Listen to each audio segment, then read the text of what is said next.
성경은 하나님을 가르쳐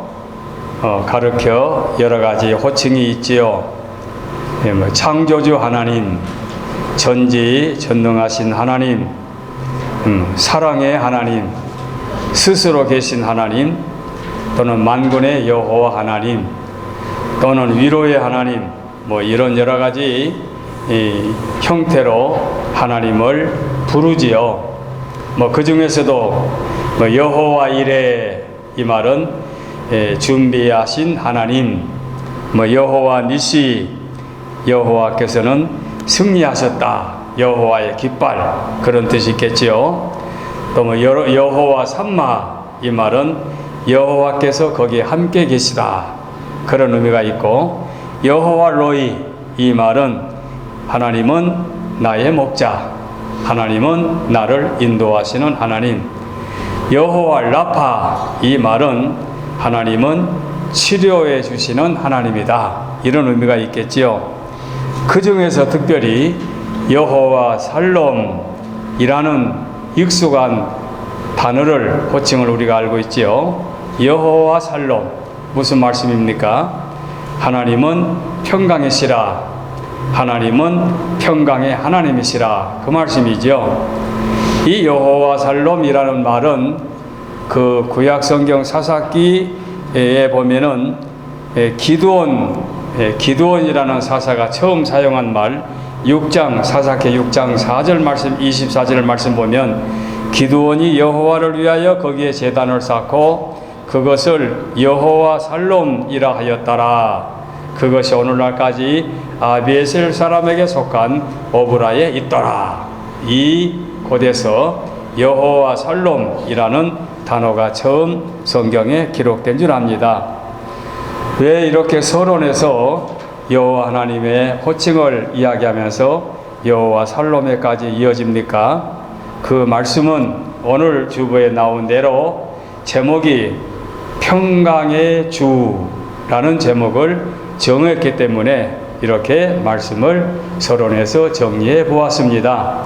평강의 주 하는 말씀은 오늘 본문 데살로니가 후서 3장 16절 초대에 나오지요. 평강의 주께서 친히 때마다 일마다 너희에게 평강을 주시고, 얼마나 위로가 되고 힘이 되고 복된 말씀입니까?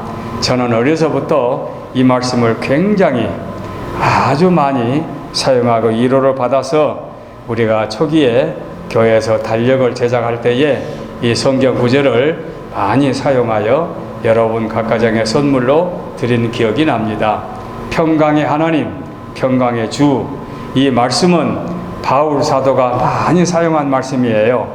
바울 사도의 그 서신들을 보면은 평강의 하나님이 또는 평강의 주께서 라는 말씀을 많이 사용합니다. 그래서 서신을 보게 되면 초뒤에 평강의 하나님이, 평강의 주께서 은혜와 축복으로 이제 문안을 하고, 또 마지막에 평강의 주께서 너희와 함께하기를 원한다, 이런 말씀으로 아주 익숙하게 우리에게 말씀을 남겨주었습니다. 우리는 이 평강이라는 단어, 샬롬이라는 단어를 우리나라, 우리 민족도 즐겨 사용했지요. 안녕하세요, 안녕이라는 말이 평강이라는 말이 아닙니까? 안녕하세요, 안녕하십니까? 안녕히 가십시오. 또는 그동안 평안하셨습니까? 그동안 잘 계셨습니까? 등등의 인사법에 안녕이라는 말은 평강과 동일한 말씀인 줄 압니다. 자, 그러면 평강의 주라고 하는 제목으로 역시 오늘 또 세 대지로 나눠 상고해 봅니다. 첫째, 세상에서는 평강이 없습니다. 단적으로 저와 여러분이 사는 세상에서는 근심과 염려와 불안이 있을 뿐 진정으로 평강을 찾아볼 수 없습니다. 누구에게나 공감할 것입니다. 우리가 살고 있는 이 지구촌 금년에도 우리가 인터넷을 우리가 보면은 세계 곳곳, 아시아, 아프리카, 미국, 우리가 사는 이곳 할 것 없이 구석구석 얼마나 많은 재난과 사건 사고가 많았습니까? 그래서 산불 화재 사건이라든가 댐의 붕괴나 홍수라든가 또는 태풍이라든가 또는 무더위나 한재 같은 사건으로 이 지구촌에서는 말할 수 없는 고통과 그 어려움으로 시달리고 있는 것을 우리가 압니다. 우리가 이와 같은 사건을 볼 때에 내가 사는 동네는 평안하다? 그렇지가 않습니다. 우리가 발을 딛고 사는 이 지구촌은 하나의 땅덩어리 때문에 어디에서 누가 무슨 재난을 당할는지 모릅니다. 그래서 한마디로 이 땅에서는 평안이 없습니다. 왜 평안이 없다고 단정할 수 있느냐? 그 이유가 있습니다. 그 근거가 있습니다. 본래 하나님께서 천지를 창조하실 때는 이런 평안하고 복되게 창조를 하셨지요. 그 나라가 그곳이 에덴 동산이었지요. 에덴 동산에서는 염려, 근심, 걱정 없었습니다. 그저 인간이 생명수, 생명과일을 따먹고 하나님과 영원히 교제할 수 있도록 하나님이 창조해 주셨습니다. 그런데 인간이 하나님의 말씀을 거역하고 범죄함으로 말미암아 땅이 저주를 받고 인간이 죄인이 되어서 인간 세상에는 평강이 파괴가 되었다 그 말입니다. 그래서 힘든 세상, 불안한 세상, 사건 사고가 많은 세상, 사망을 피할 수 없는 세상, 그래서 장차 망할 세상, 이 말씀을 장망성이라고 하죠. 저와 여러분이 사는 이 세상은 장망성입니다. 장차 망할 세상을 살고 있습니다. 그래서 인류가 살고 있는 이 땅에서는 평강이 없습니다. 그 누구도 평강이 없습니다. 권세를 누리는 사람도, 돈이 많은 사람도, 건강한 사람도, 또는 어떤 사람도, 이 땅에서 사는 사람은 에덴 동산에서 쫓겨난 모든 인류는 이 평강이 없습니다. 얼마 전에 하와이 화재 사건으로 재산을 다 잃어버린 교포가 그 TV에 나와가지고 나는 이제 아무것도 없다고 울부짖는 그런 그 안타까운 교민의 모습을 여러 번 보셨을 줄 압니다. 그것은 평안이 없다는 것을 단적으로 보여주는 말입니다. 옛날 1500년 전에, 그러니까 주전 300년 이후에 뭡니까, 고구려 시대에 중국 땅, 그러니까 중국 지린성 그 만주 대륙이 고구려 땅 아닙니까? 우리나라 땅 아닙니까? 여기에 그 돌무덤이 있지요. 그 무슨 광개토 태왕 비라든가 장수왕 능이라든가 그런 등이 있죠. 그런 능은 세계 문화유산으로 등재되어 있는 줄 압니다만은 그 능 하나가 동양의 피라미드라 해가지고 어마어마하게 큰 그런 그 돌무덤이 있지 않습니까? 돌 하나가 사람의 그러니까 1m 70 되는 사람이 세척반이나 되니까 무려 5m가 넘겠지요. 이런 돌로 수백 톤짜리 돌을 싸가지고 아마 13m, 그러니까 아마 4층 높이 아파트 그런 높이로 어마어마한 능을 싸가지고 그 속에다가 왕들의 태왕들의 그 시체를 모신 그런 능 같은데, 지금 제가 그 능을 어떻게 만들었느냐 이것이 문제가 아니고, 그러면 왕들이 죽어서 그 능에 묻혀 있다고 하면은 그 능은 누가 어떻게 만들었느냐? 수십 킬로 멀리 떨어져 있는 돌산에서 돌을 떠다가 그렇게 능을 만들었는데 그 능은 왕들이 묻힌 무덤이다? 그러면 누가 만들었느냐? 몇 년 동안에 누가 만들었느냐? 수만 명이 수십 년, 수백 년 걸려 만들었을 텐데 어떻게 만들었느냐? 놀랍게도 사학자들의 말을 들어보면은 왕들이 자기가 왕위에 있을 때에 왕위에 존재하면서 자기가 묻힐 무덤을 그때부터 만들었다는 거예요. 그렇다면은 왕으로 세도를 누리는, 권세를 누리는 사람들이 자기가 묻힐 무덤을 미리서 만들었다? 그 사람들이 행복했겠습니까? 바로 그 부분입니다.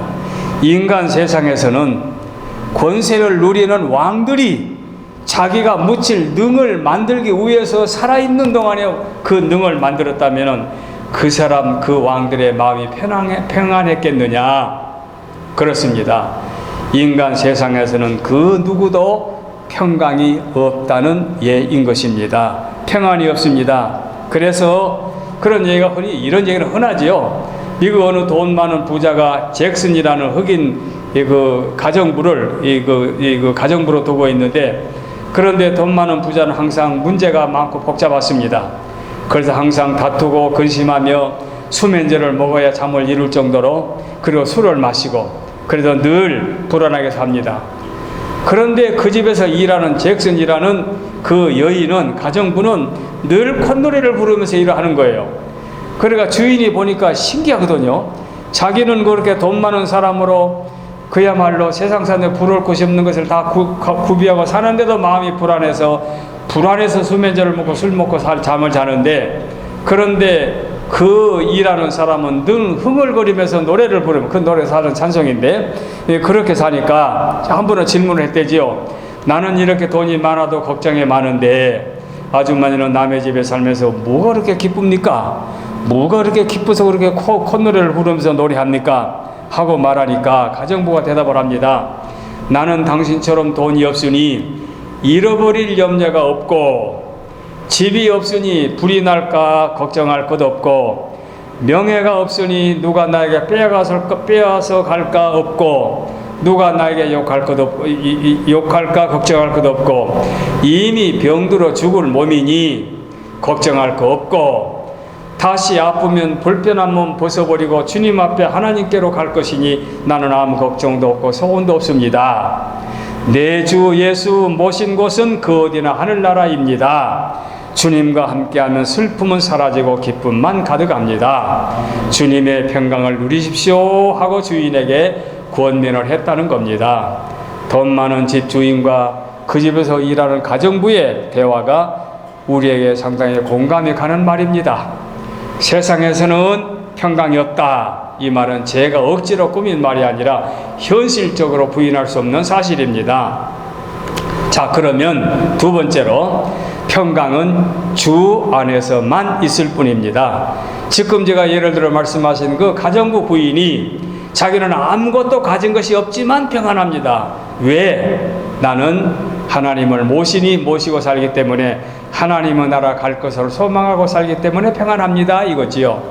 그러니까 그 가정에 일하는 가정부하고 부자하고 비교해 볼 때, 부인이 그 부자가 갖지 못한 무엇을 갖고 있었느냐?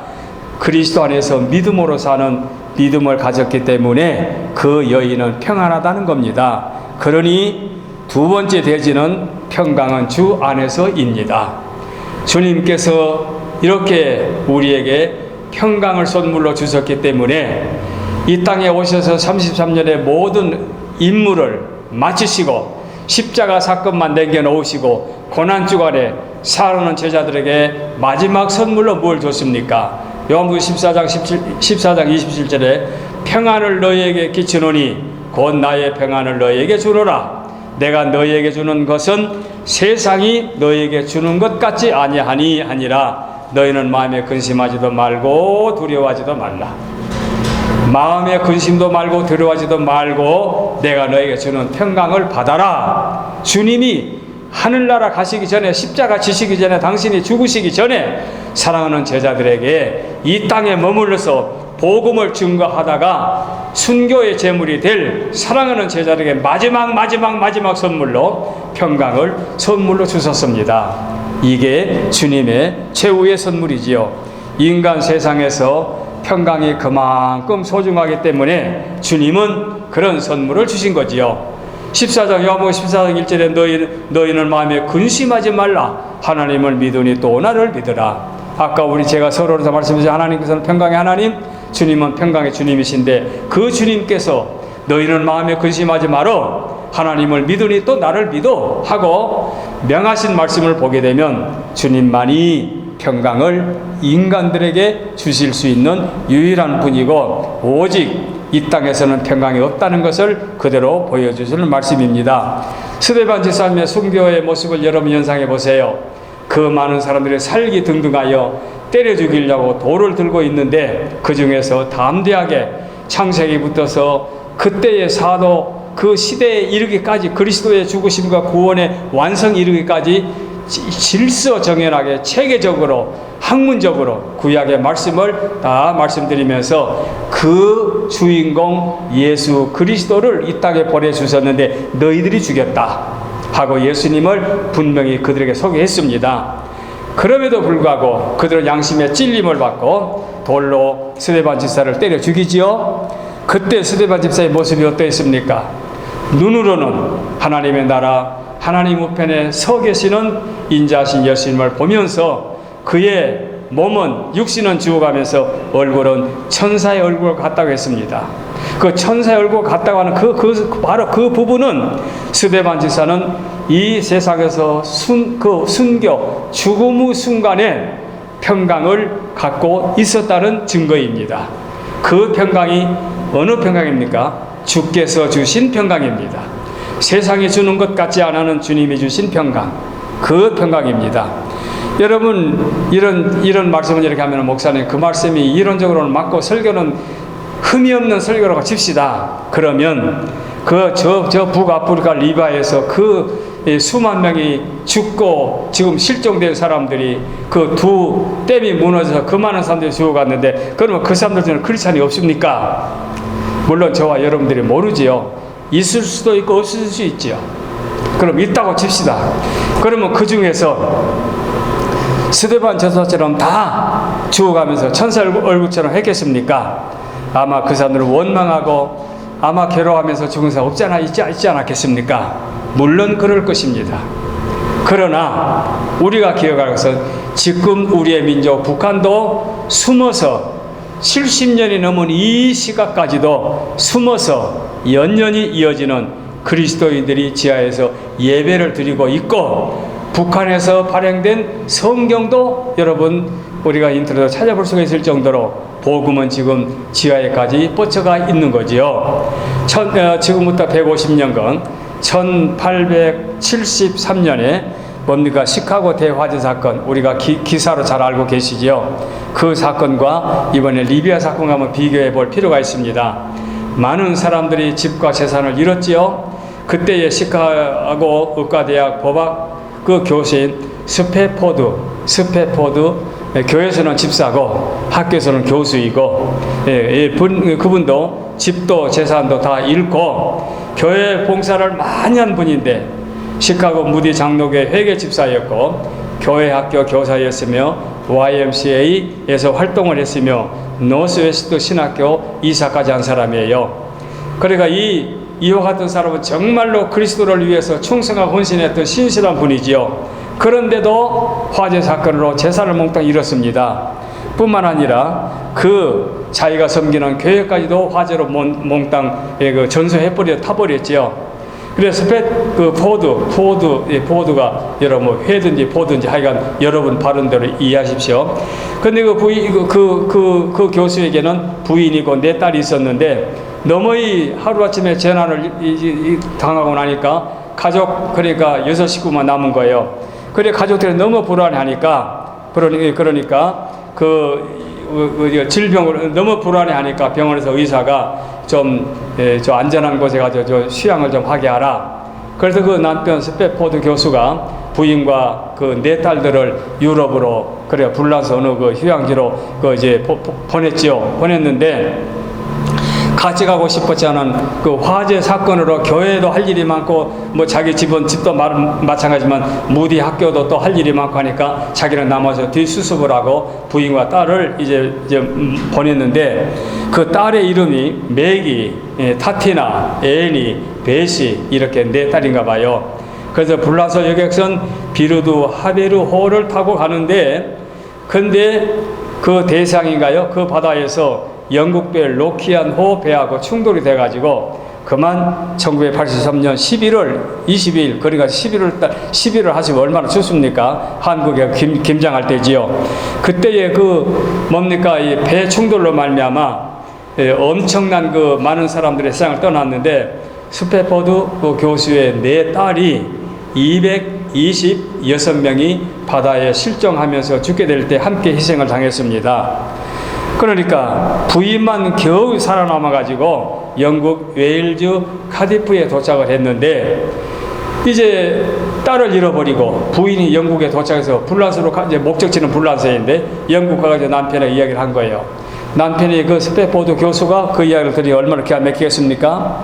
그러니까 일을 하다가 그만 그 아내가 살아있는 아내에게로 이제 또 배를 타고 가지요. 그래서 배를 타고 가는데 그 같은 자기 가족이 가던 뭔 항해 선을 땅에서 따라서 가고 있는데 얼마쯤 가니까 선장이 나와가지고 스페보드 교석에 교수님, 지금의 배는 당신의 내 딸들이 빠져 죽었던 이 지역을 지금 통과하고 있습니다 하고 이야기를 해주고, 그래 이 지역에서 사고가 났다는 얘기지요. 그러니 그 교수가 손실로 돌아와가지고 하나님 앞에 기도하면서 너무너무 고통스러워하면서 이제 기도하는데, 거기서 이제 기도하면서 눈물로 하나님 앞에 머리서 기도합니다. 그래 자정이 넘도록 울부짖다가 어찌된 일인지 걷잡을 수 없는 마음의 폭풍이 가라앉고 마음의 평강을 얻게 된 거예요. 마음의 평강을 얻고 거기서 이제 그 마음의 평강의 강 흐르듯 물이 흐르듯 그렇게 나타나니까 거기서 쓴 글이 아까 우리 권장로님 우리 불렀던 찬송 뭡니까 413장 내 평생에 가는 길, 그 가사를 쓴 거예요. 그 413장 그 가사에 보면은 스페포드 이름이 나오지요. 내 평생 가는 길 순탄하여 늘 잔잔한 강 같든지 큰 풍파로 무섭고 어렵든지 나의 영혼은 늘 평안하다. 구렴 내 영혼 평안해, 내 영혼 평안해. 4절로 넘어갑니다. 저 공중에 구름이 일어나며 큰 나팔이 울릴 때에 주 오셔서 세상을 심판해도 나의 영혼은 겁없으리. 내 영혼 평안해, 내 영혼 평안해. 이렇게 가사를 만들어 가지고 이것이 곡이 돼서 오늘날 이 시대에 150년이 지난 오늘날 이 시대에도 우리가 이 찬송을 즐겨 부르고 있습니다. 재산을 다 잃고 사랑하는 딸들을 다 잃었지만은 그 마음속에 얻어질 수 있는 평강은 세상이 주는 평강이 아니라 주 안에서, 그리스도 안에서, 믿음 안에서 주께서 주신 평강으로 이렇게 영혼의 평강을 누리고 이런 찬양을 만들었다는 것은 참으로 주 안에서의 평강이 놀랍다는 것을 그대로 보여주는 말씀입니다. 감옥에 갇혀 있는 바울 사도가 빌립보 교우들에게 빌립보 3장에 그토록 너의 형제들아 주 안에서 기뻐하라. 너희에게 같은 말을 쓰는 것이 내게는 수고로움이 없고 너희의 안전하니라. 4장 4절 넘어갑니다. 주 안에서 항상 기뻐하라. 내가 다시 말하노니 기뻐하라. 주 안에서 평강이 있음을 그대로 보여주는 말씀입니다. 자, 그러면 세 번째로 평강을 얻는 길입니다. 평강을 얻는 길. 우리가 이 땅에서는 평강이 없고 세상에서는 평안이 없는데 주 안에서 평안을 얻는다고 했습니다. 평안을 얻는 길이 무엇입니까? 어떻게 하면 평안을 얻을 수 있습니까?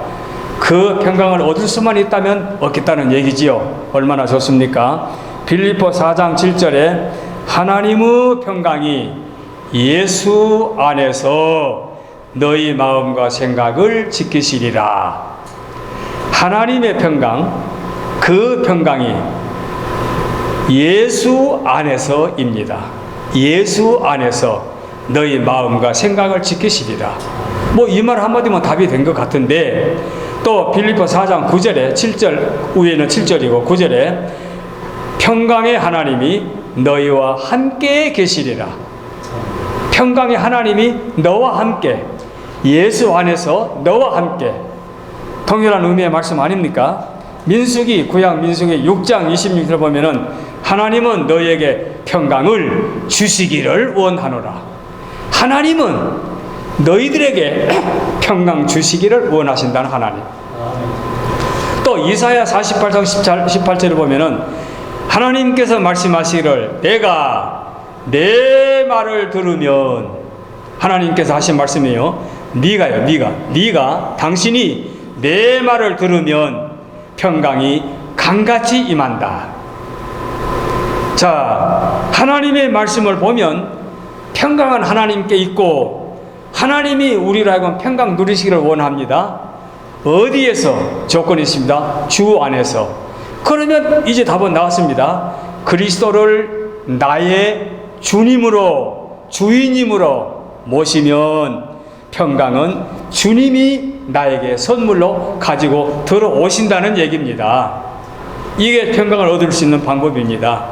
그래서 타락하고 범죄하고 못된 짓을 골라서만 했던 그야말로 놀부 같은 심보를 가진 성 어거스틴이, 그때는 성자를 붙일 필요 없겠죠. 그 말광량 사고뭉치 어거스틴이 그가 말하기를 내가 하나님을 발견하기 전까지는 그 어디에서도 참 평강을 얻을 수 없었다.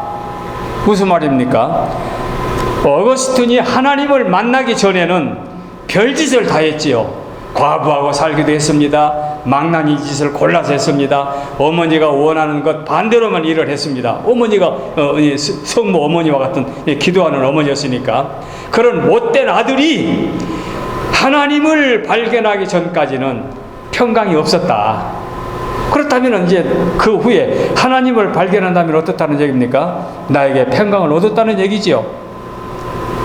참으로 이 사실은 세상에 평강이 없고 그리스도 안에서만 평강이 있다는 말씀을 단적으로 보여주는 말씀이지요.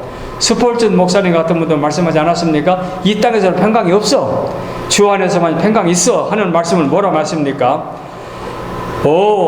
피곤에 지쳐있는 아담의 후손들아, 아담의 후손이라고 하면 범죄한 후손들아 그 말이죠. 고통에 씨름하는 자들아, 세상의 모든 사람들아, 그대들이 하늘에서는 땅을 경작할 필요가 없다. 이제 하나님의 나라 가면은 땅을 경작할 필요가 없다. 그대들은 해가 뜨기도 전에 일어나 정일토록 수고할 필요가 없고 해가 진 후에도 오랫동안 일할 필요가 없다. 그렇게 하지 않아도 그들은 평안하고 무사할 것이고 안식을 누릴 것이다. 수고, 고통, 고생 같은 단어들은 하늘에서는 사용하지 않는다. 항상 안식만 있고 평안만이 누릴 수 있을 뿐이다. 이 땅에서는 평안이 없지만 하나님의 나라에서는 평강 속에 살아간다. 이런 말씀을 그 스폴전 목사님은 남겨주셨습니다. 로마서 15장의 바울 사도가 평강의 하나님께서 너희 모든 사람과 함께 하실지어다. 평강의 하나님이 너희 모든 사람과 함께 하실지어다. 빌립보 4장 9절 아까 내가 벌써 너희는 배우고 내게 배우고 받고 듣고 본 바를 행하라. 그리하면 평강의 하나님이 너희와 함께 계시리라. 평안 얻을 길입니다. 데살로니가 후서 5장 전서 5장 23절에 평강의 하나님이 친히 너희를 온전히 거룩하게 하시고 또 너희의 온 영과 혼과 몸이 우리 주 예수 그리스도께서 강림하실 때 흠없게 보존되기를 원하노라 말씀했습니다. 이 땅에서는 평강이 없는데 그리스도 안에서 평강을 누릴 수 있다. 이제 말씀했습니다. 그러면 평강을 얻을 길은 그리스도를 영접하면 된다고 했습니다. 제가 전전주일에 말씀했지요. 오네시모라는 그 주인 빌레몬의 돈을 가지고 로마로 도망가서 돈을 탕진하고 바울 사도를 만났는데 바울을 만나서 그리스도를 영접하고 난 다음에 바울 사도가 말하기를 전에는 무익한 종이었고 도적놈이었고 너에게 돈을 훔쳐가지고 도망간 도망자였지만 이제는 유익한 우리의 형제다 하고 말씀했지요. 성경에는 기록이 없지만 내중에 이 오네시모는 교회 감독으로 사역을 했다는 말씀도 나오지요. 이만큼 예수 그리스도를 영접하게 되면은 강도가 변하여 감독이 되고 마음의 불안과 근심과 고통이 사라지고 강도가 변하여 선량한 사람으로 바꿔지게 되는 거지요. 그래서 바울의 친서를 들고 그 도망쳐 나왔던 주인을 찾아간 오네시모의 그와 같은 모습을 보면은 평강 얻을 수 있는 방법이 무엇인지를 우리는 잘 알고 있습니다. 사도행전을 보게 되면 베드로와 요한 같은 경우에 아무것도 가진 것이 없습니다. 그들이 가진 예수 그리스도의 이름뿐입니다. 그런데 환난도 박해도 고난도 감옥에 갇히는 것도 다 두려워하지 않고 복음만을 증거하면서 담대히 나아가는 모습을 보지요. 바로 여기에 그리스도의 평강을 무기로 삼았다는 걸 볼 수 있습니다. 그 외에 바울과 실라도 마찬가지지요. 이렇게 그리스도 안에서 평강을 누릴 수가 있는 것입니다. 나이 많은 그리스도인이 교회는 다니는데 아마 구원에 확신이 없었던 사람인 것 같아요. 한국식으로 좀 속되게 말하면 나이롱 신자 같아요. 근데 이런 사람이 한 번은 결핵 환자로 이제가 거의 죽기 직전에 있는 그런 사람을 방문할 기회가 있었나 봐요. 그런데 그 사람이 가서 결핵 환자를 만나는데 결핵 환자가 곧 죽어가는데 마음이 얼굴이 평안한 거예요. 평안하니까 그 양반이 담대히 물어서 아니 당신은 지금 그 세상을 떠날 것 같은데 어쩜 그렇게 얼굴이 평안한 모습입니까? 라고 질문했어요. 그러니까 그분이 하는 말이, 결핵 환자가 하는 말이, 내게는 근심이 없습니다. 근심이 없습니다. 그리스도께서 거룩한 보혈로 내 죄를 사해 주셨기 때문에 지금 나는 깨끗한 몸으로 주님 앞에 나아갈 준비가 되어 있기 때문에 근심하고 근심할 필요가 없습니다. 이렇게 말하면서 모든 것을 주께 맡기고 있습니다. 그러더라는 거예요. 여기서 큰 자극을 받았어요. 큰 자극을 받았어요. 와, 예수를 믿어도 나처럼 믿은 것이 아니라 교회는 다니면서 세상 것을 다 그저 안고 근심하며 살았던 나 같은 사람이 아니라 저 사람은 죽어가면서 모든 것을 다 내려놓고 주님이 자기와 함께 하심으로 평강을 누리고 있구나, 이것으로 자극을 받았다는 얘기입니다. 그렇습니다. 오늘 저와 여러분들은 잘 사는 나라, 부유한 나라, 안전한 나라, 미국에서 평강을 누리는 것이 아니라 그리스도 안에서 평강을 누릴 수가 있습니다. 그리스도 안에서의 평강입니다. 이것 우리가 바로 알아야 됩니다. 믿음이 그만큼 가치가 있습니다. 아무리 세상 것이 할 일이 많아도 우선순위가 믿음입니다. 믿음이 1순위여야 됩니다. 그래서 이 진리를 깨달은 이탈리아 성자 프란시스가 지은 그 시가 유명하지요. 그래서 유명한 그걸 붙여서 우리도 교회에서 이 복음성을 부른 기억이 납니다. 주여 나를 평화의 도구로 써 주소서. 미움이 있는 곳에 사랑을, 다툼이 있는 곳에 용서를, 분열이 있는 곳에 일치를, 의혹이 있는 곳에 믿음을, 그릇됨이 있는 곳에 진리를, 절망이 있는 곳에 희망을, 어두움의 빛을, 슬픔이 있는 곳에 기쁨을 가져오는 자 되게 하소서. 유명하시지요. 위로받기보다는 위로해주고, 이해받기보다는 이해해주며, 사랑받기보다는 사랑하게 하여 주소서. 유명한 아름다운 시지요. 우리는 줌으로써 받고, 용서함으로써 용서를 받고, 자기를 버림으로써 죽음으로써 영생을 얻기 때문에 이런 시를 우리에게 남겨주었습니다. 이제 저와 여러분들은 이 차원 높은 참된 평강의 축복으로 아름다운 선물을 받았으니 여러분의 남은 생애가 주 안에서 평강의 축복을 누리는 복된 삶을 사는 우리 사랑하는 믿음의 가족들 되기를 바라서 말씀을 드립니다. 기도하겠습니다.